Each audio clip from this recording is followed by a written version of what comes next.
Welcome back. Take a look at this, a bear sighting in the metro. This video of a mama bear and her 3 cubs taken in a backyard in Champlin. Now, the spotting is the latest of many around Maple Grove's Elm Creek Park Reserve. And now wildlife officials are warning people to be on the lookout. Raya Katene has advice from them and a woman who got to see them from a whole new perspective. Okay, so you can see. Step into Chris Hoody's backyard in Champlin. We don't have a cabin. This is like our cabin. And you get the nature along with that.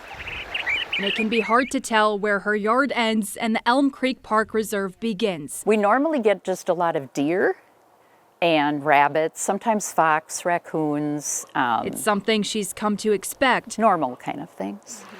After living here for more than 30 years. But on Monday morning, Look at, that's a big bear. Chris woke up to her bird feeders destroyed. Already knocked the camera thing on the ground and it's eating. And the culprit was caught. The bird seed out of the bird feeder. On her bird feeder camera. All you see is like its big like snout eating my camera bird feeder. While black bears are mostly in northern Minnesota, some are moving further south as their populations grow. Experts with the Three Rivers Park District say bear sightings are more common around the metro during this time of year. We've had bears at Elm Creek Park Reserve since 2020, so they've been residents at Elm Creek Park for the past 5 years. This year we do know that there's a mom up there with 3 cubs. Stephen Hogg, a senior wildlife manager, says bears are not a threat to people if they don't feel threatened. Never feed or approach bears. If you see a bear, enjoy it, but stay at a safe distance. Cool. He also recommends taking down your bird feeders. Shredded it. Ripped it right off. Something Chris learned the hard way. Look, I mean this.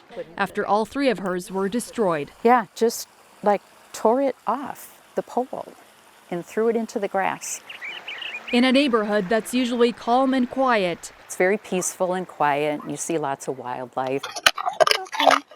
Unexpected visitors are causing a bit of a stir. This has been the excitement of the neighborhood, definitely.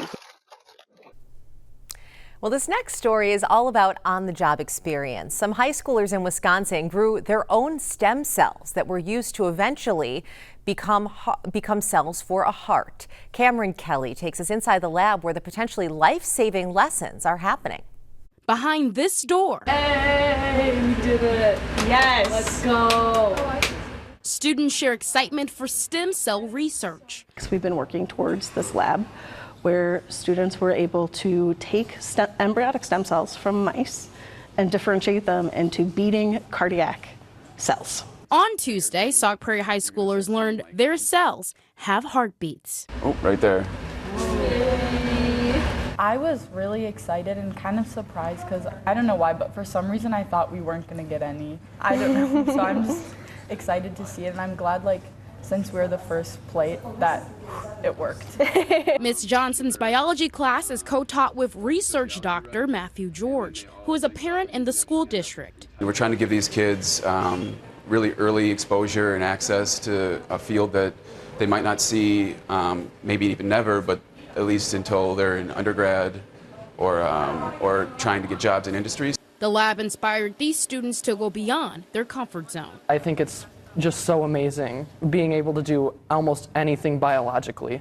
Like, stem cells can do so much, regrow limbs. With CRISPR, you can genetically alter things. It's insane. And so I want to learn more about it. I want to pursue a doctoral degree. Students worked on this lab for more than 2 weeks. Learning the sterile culture was like a big hurdle for the whole class. Like, making sure we didn't touch anything we weren't supposed to, and always making sure we're wearing gloves and spraying ourselves with the alcohol. Johnson says her 12 students are doing graduate level work. I've never learned about stem cells before, and like, it's kind of eye-opening to see like how real and like how useful they actually are, and they can like help so many people. Well, it was quite the party in St. Paul last night as the Minnesota Frost made their way through the city streets with the Walter Cup. And it all ended up with a big party at the X, celebrating the team's 2nd championship win in a row. Gordon Severson was there. In the state of hockey, there's a lot of history. From miracles to North Stars.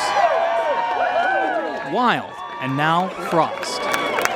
Yeah, he's pretty heavy. It's about time to pass him off. A team that has already earned its place in the history books. That's right. With not one championship, but two. This is the only city that has one of these, and we got two. That's right. Back-to-back champions. Let's go. A team worthy of a parade through downtown St. Paul. It's cold in here. A well-earned victory lap. Your Walter Cup champions back-to-back, your Minnesota Cross. After grinding their way through 4 games in overtime. When it finally went in, we were almost like, thank God it's over, but thank God we won. To give Minnesota sports fans something they don't see very often. A championship trophy. Hi folks, just don't touch it, please. After seeing it up close, fans are hoping history will repeat itself. With the beginnings of a dynasty and a new generation of hockey players. Not only for the young kids, like me and all my friends, we're in our mid-20s and we're like, how do we get into hockey? Stick with us. We have more news and weather coming up after the break.